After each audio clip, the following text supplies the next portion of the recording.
সরকার নামানো আর সরকার চালানো এক জিনিস না।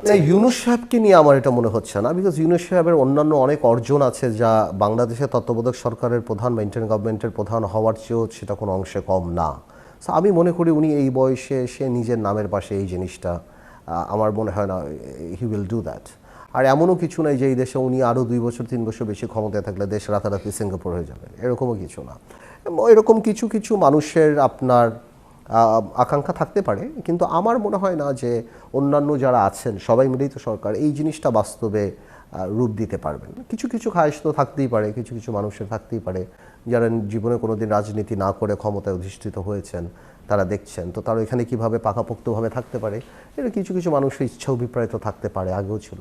কিন্তু আমার মনে হয় যে আজকের দিনে এই বাস্তবে এই জিনিসটাকে মানে আপনার বাস্তবে রূপ দেওয়াটা মুশকিল হয়ে যাবে রাজনৈতিক দল করে, সেটাকে এস্টাবলিশ করে। বিকজ মাথায় রাখতে হবে যে এই ছাত্রদেরকে বলেন এই বলেন, সরকার নামানো আর সরকার চালানো এক জিনিস না।